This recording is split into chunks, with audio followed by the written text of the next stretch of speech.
So, but Munoz took game one in a pretty dominating fashion.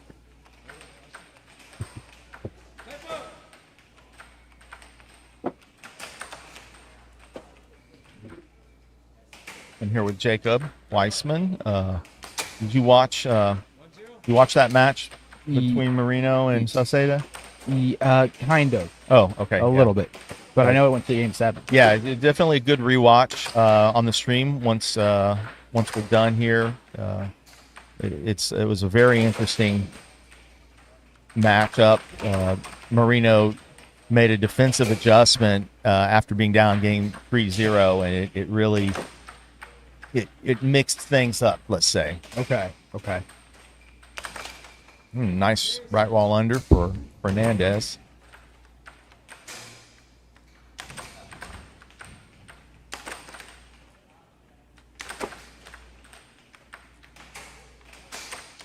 Do you have a prediction for this match? Yeah, I think Munoz is going to win. I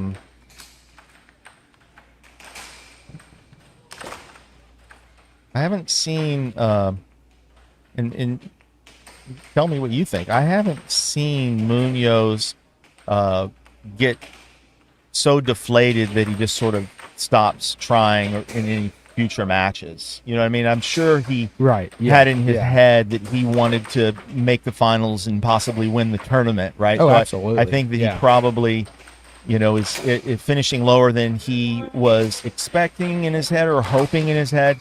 But and it's easy for when that to happen for us to just be like, oh well, screw the rest of the event. I don't mind. But I don't think I've ever seen him do that. No, He always fights. And tries to win. He's a fighter for sure. Yeah. I could see him like for one game being a little down and sure. But then he kind of. But I mean, if it's elimination game, I don't think that's happening. I think he's going to try and. Oh, absolutely. Yeah.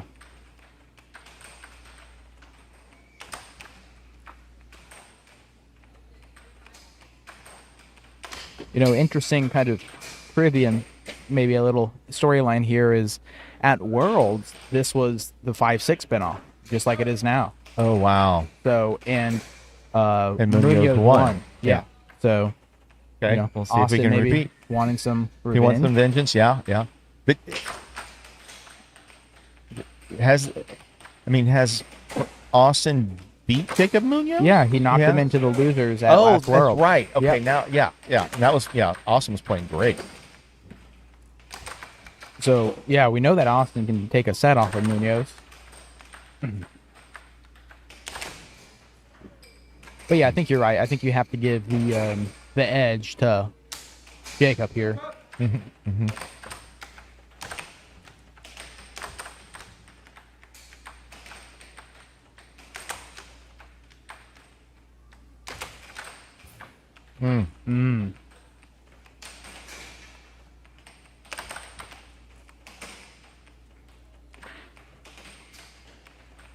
Interesting. A lot of drifting around, getting in a rhythm for Austin. I think that's probably when he plays his best, as long as it's at that speed, not at the speed that he did against Gibson. Yeah. Sort of a medium speed, sort of dancing with the puck. Ooh, hitting it right at that line. Yeah. It's like.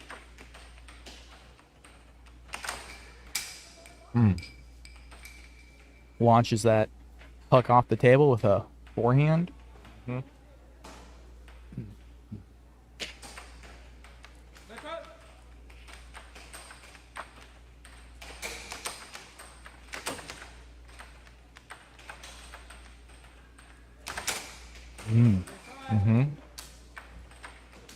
That's sort of the patented Colin Cummings right wall under that Munoz has emulated very well.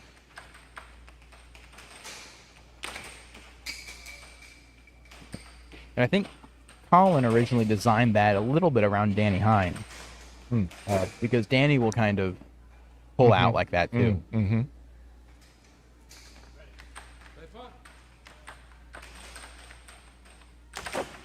It's basically a right wall under that's meant to look like potentially like a left wall under or a cross.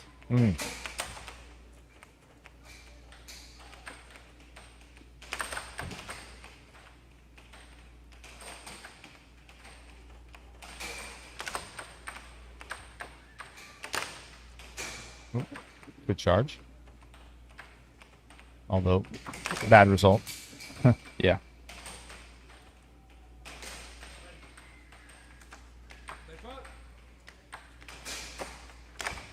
Ooh. Yeah. Blocked been- it. Yeah, it seems like that puck's flying a lot.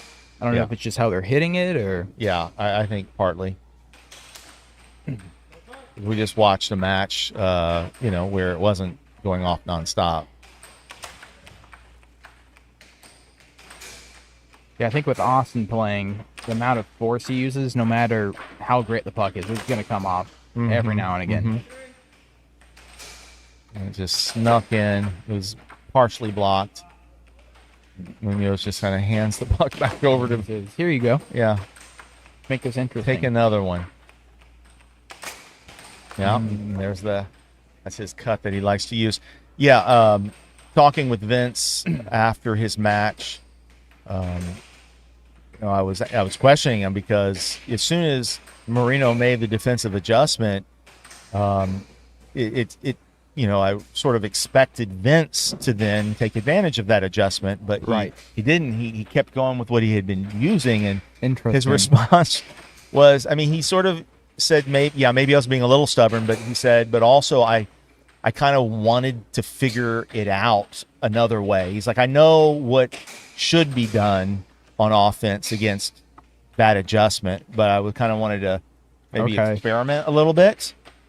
And I said, well, yeah, experimented your way to game 7, which, anything can happen. But in game 7, he just did what he needed to do. And I give a lot of credit to Marino for not giving up and making adjustments and fighting. And his offense became very powerful in those games that he won.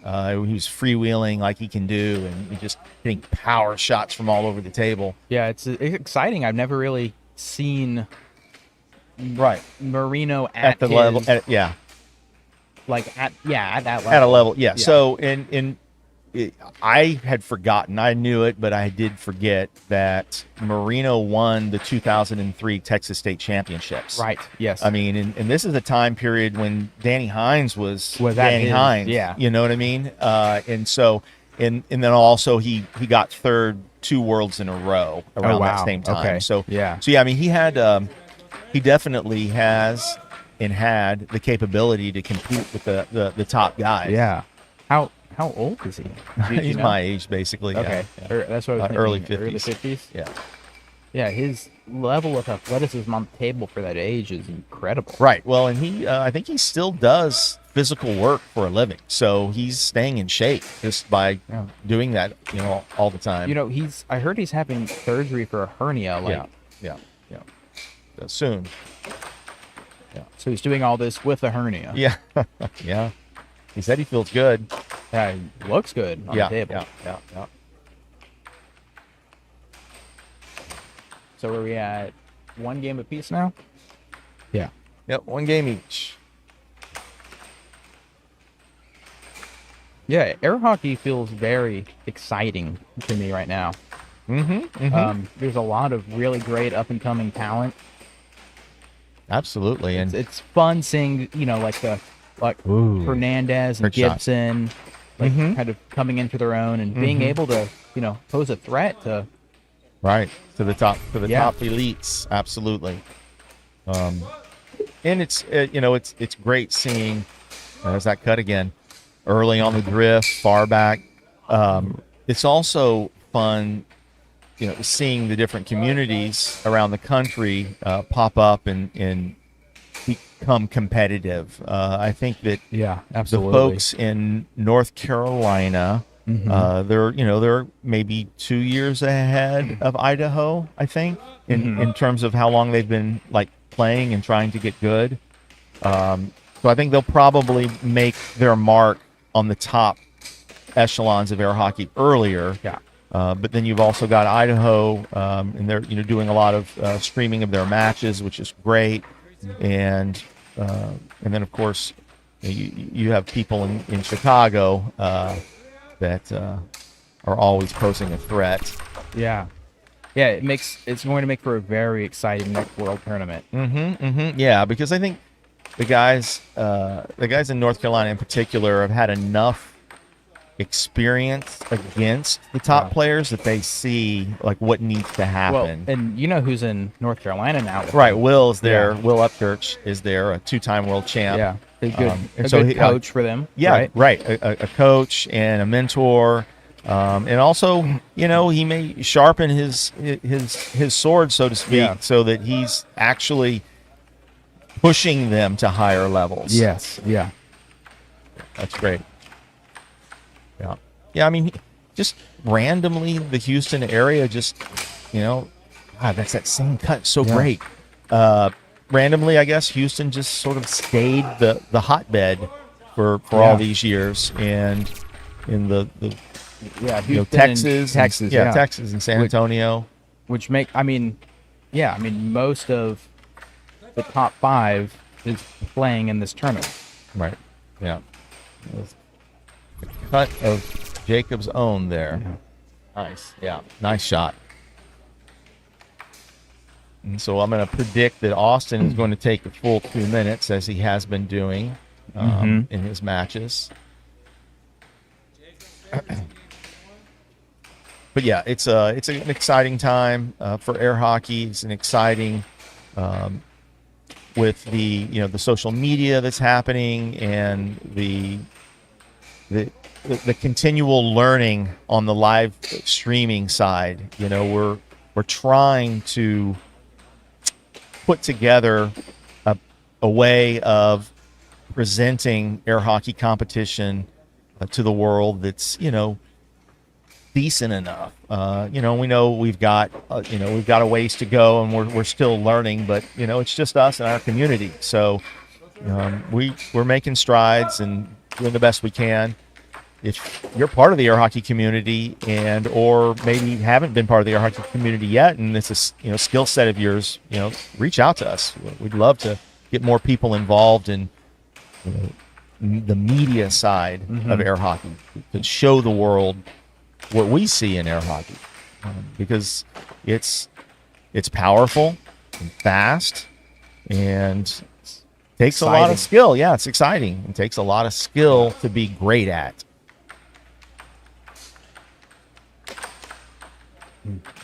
Club. Yeah. I think he was going for a left wall under. Yeah. Ooh. Yeah. Yeah, you're in danger when Munoz starts freewheeling and he's scoring. Yeah. Oh, that was a good block. That's unfortunate. Yeah. I've seen, and maybe it's because I've just been sitting in the booth all day long watching match after match, but I feel like I've seen a ton of those go in in general.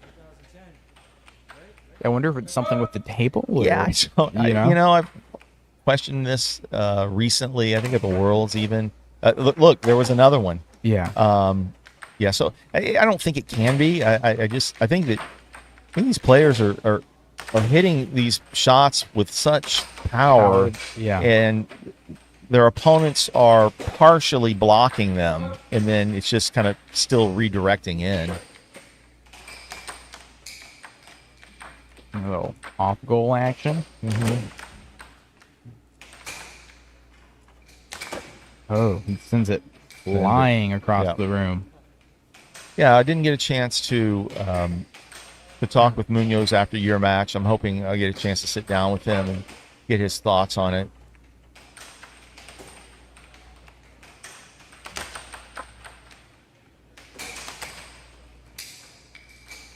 It's a good block. I mean, he shouldn't have charged, obviously, but it was a good block. He was in the right position. Yeah, I think Munoz is just a little...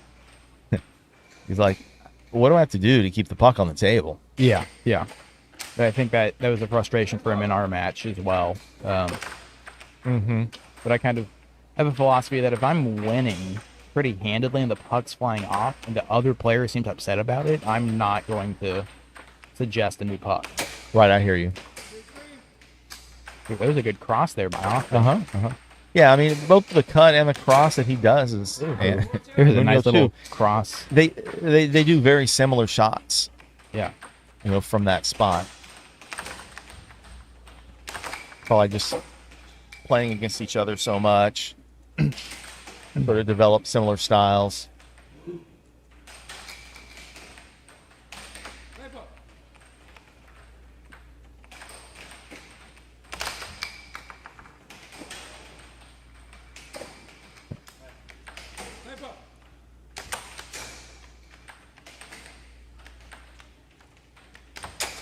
Ooh. That's a pretty over. Nice speed to it. Yeah, I did chat with Munoz earlier after another match and talked about all the shots that he has. Because I guess I interviewed him maybe a year and a half or so ago, and he told me he had 8 shots, and I was like, 8? really? Wow. Yeah. But he does. He's got a lot of shots. And he's not afraid to hit any of them. Right. He'll pull any of them out.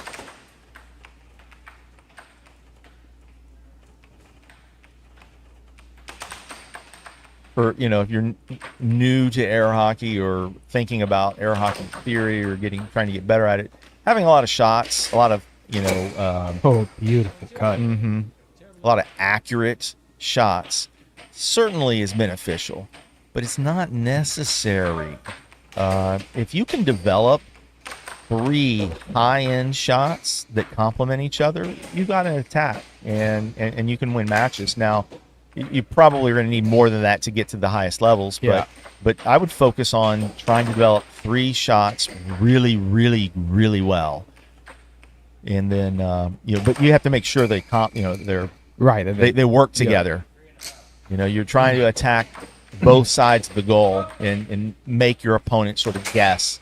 Oh, yeah, nice. All right, 3-1.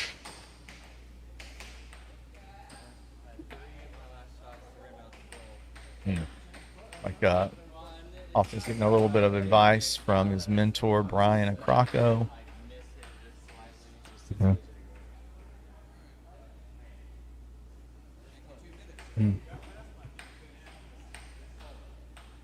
Yeah, Austin looking a little frustrated here. Makes sense. We're not more kind of Do what? more kind of just down or dejected, I guess. Okay, or not so much frustration, but just sort of a low kind of lightly. I mean, you don't want to say the word sad necessarily, but sort of, just a little down about it. Like, the tournament's probably coming to an end, and I'm not necessarily ending it on the note maybe I want to end it on. Yeah. Whereas, like, I chatted with Connor, and Connor was, on a sort of an upbeat note at the end of his tournaments. Yeah. He won in his spinoff. He beat Brian Crocco in the 7-8 spinoff. Yeah. And in pretty dominating fashion. Yeah, it was 4-0, and I don't think Brian got to 5 points single game. I don't know. But I mean, I repped the match, and Brian looked just completely gassed. Right, we talked about that. Yeah, he just didn't have the energy, and you play all weekend in these intense matches, and it's hard. It is depleting because it takes a lot of mental focus. It's not running a marathon. It's not running up and down the basketball court type of like cardio, but it drains you because it requires so much focus.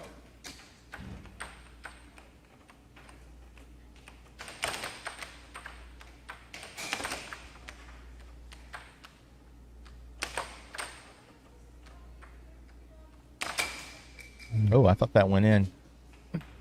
It did not.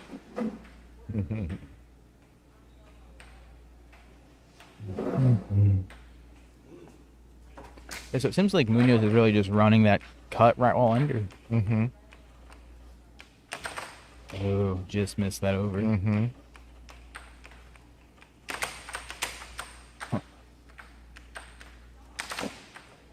Went to the forehand.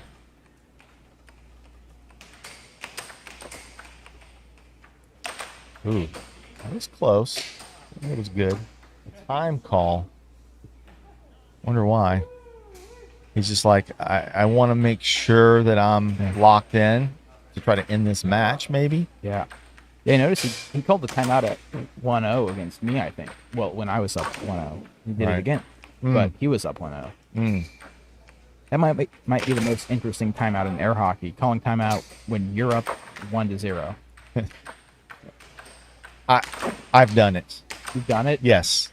I've called timeout when I've been up like 3-0 before. Yeah. Yeah. I think the rule with timeouts is, I mean, you should have a rule of thumb, like, if they score 3 times in a row or something like that. Sure. Timeout. But I think people usually err on trying to save their timeout. And what I do is anytime I just feel like I need a moment to just mentally reset, I call a timeout. I don't care if it's 0-0, if it's, Right. Yeah, I think you did call a timeout in one of your matches that was super early, and we were commenting on it. Yeah, I called a timeout. Vince scored 1 point on me, I think. Yes. Timeout.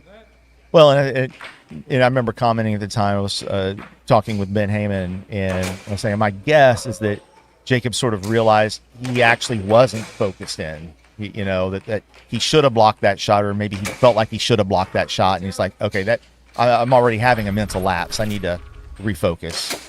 Ooh. Hey, 3-3, Austin fighting.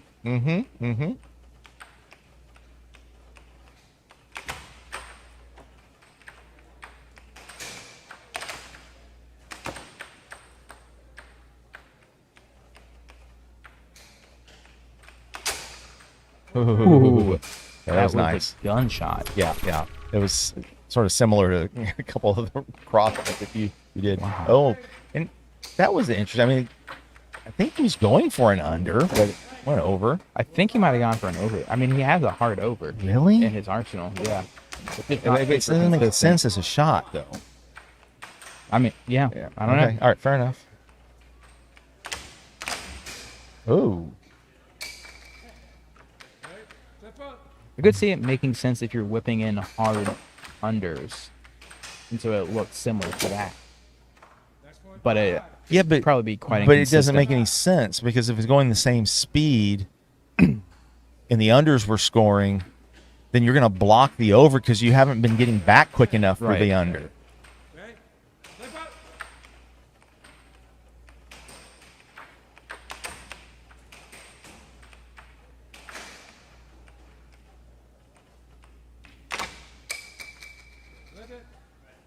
Munoz needs one more point to secure 5th place, Houston City Open.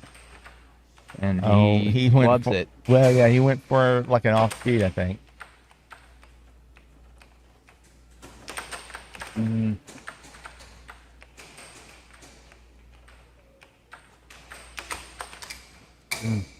Well, it's a transition, which has sort of been a bugaboo, I guess you might say, for him this tournament. Yeah. It's to sort of decide whether he's going to be a transition player or not. It just doesn't seem like transition particularly suits him. Especially because he hits things so hard. Right. He knocks a lot of transition shots off the table. When he'd easily do what he did just there, which is just grab the puck and then set it up.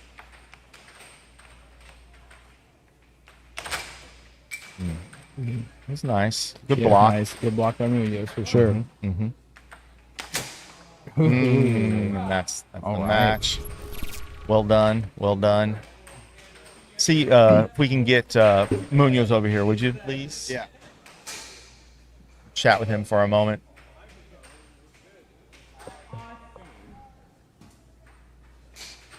Okay. Here with Jacob Munoz. So it's sort of interesting. You ended up playing Austin Fernandes 5-6 to Worlds. Ended up playing him 5-6 here. Won both of them. And I was chatting earlier. I assume your sights were set higher for the tournament in general. Tell us a little bit. Well, yeah. I mean, who doesn't want to go all the way? No, I hear you. Yeah, Yeah, but not everybody has the legit chance to. Right. I mean, I saw myself within that range. Yeah. Yeah. top 5. Okay. It's almost like a curse, you know. Yeah. Top 5. I've been top 5 in Worlds, top Yeah. 5 here. Yeah. It's yeah. just a curse. I made broke top 3 the first time in Right. 2021, and then Right. haven't been able to get that do it. Yeah, right at so- the tournament. Right, Yeah. right. Yeah, but so- you're a hell of a challenge match player. I think I've come to the realization that I'm probably a better challenge match player than Yeah. I am a tournament player. I hear you. Jacob has always given me my, you know, the most difficult out of tournament play. Right in tournament. players. And challenge match play. Yeah, obviously Right. you've won. But Yeah. he's a different beast during tournament play. Yeah, I And don't know what just that once is. I figure that, well, I think it's a more mental thing for me. Sure, Like sure. knowing that You're gonna get a different person. right. It's kind of just, you know, Yeah. yeah, going into this to this tournament, I knew it was either gonna boil down to me playing Vince or me playing Jacob. Right. I And hear you. both of these individuals, I have a little bit of a score to settle. I in a understand. way. Yeah, for So, sure. Yeah. Yeah, I mean, sometimes you let that get the best of you. I hear you. And, yeah. you know. Yeah. No, I hear you. But I think that also is what keeps a fire in the belly, right? To want to keep pushing forward, because that day will come, right? Right, It's gonna happen. If you keep pressing and you keep practicing, and you know, it's like you know, motivating all the players in the Houston area to play the heads up tournaments, right? The non-handicap tournaments, Right. kind of be like, let's take this to another level, guys. Right. Yeah, and that's the best. that's how you get there, Yeah. right? I mean, that's what you do. I mean, I remember coming into the sport, introduced, you know, my cousin Frank Perez introduced me, and you know, he never gave me any point spots. He'd get me on the table, and Yeah. he'd be like, "What about my point spot? The hell with your point spot. Yeah. You know, you're gonna get better the correct way." Fair enough. So, I mean, that's the way I was brought up, and Sure, that's yeah. the way that I think a lot of newcomers should obviously not be forced to, Right. but you know, Well, it the sounds like option. they've made sort of a nice middle ground where they're offering more beginner only like events alongside yeah. you know the other ones. Yeah, I mean, there's always been a handicap system for sure. Right. But yeah, I always just, you know, thought, well, hey, you know, what about our veterans? You know, No, absolutely. So, you know, some veterans of the sport don't like to, you know, deal with the point spot. You Right. know? Right. So yeah, I mean, you know, me Yeah. and Chris, we decided, yeah, you know, let's Yeah. get better together, and Yeah. you know, Well, it's definitely helping. You know, you guys are getting better. I hear about results, you know, from the weeklies and all that. It sounds like Right. you basically are the guy to beat every week. So Right, yeah. you know, so that seems to be working. And for Chris, I mean, he's been pushing up the ranks. You know, Yeah. so you know it's working. But okay, so you finished 5th at this tournament. Do you? I mean, you're ranked number 2, so you're not flying to Hawaii, I guess. no, not Which is anytime unfortunate, soon. yeah. Yeah, I mean, trust me, you know, who wouldn't want to just, you know, say, hey, screw it, let's you know, let's take a little trip. But, Yeah. Um, Yeah. I think I need more growing to do as a player. Okay. And Yeah. I mean, I'm currently number 2, yes, but Right. in challenge match play, you know, Sure. right, but it's a whole different ball game. I definitely don't think I'm number 2 whenever it comes to tournament play, without a doubt. Okay, well, fair enough. But you know, it's interesting. You think that you're a better challenge match player.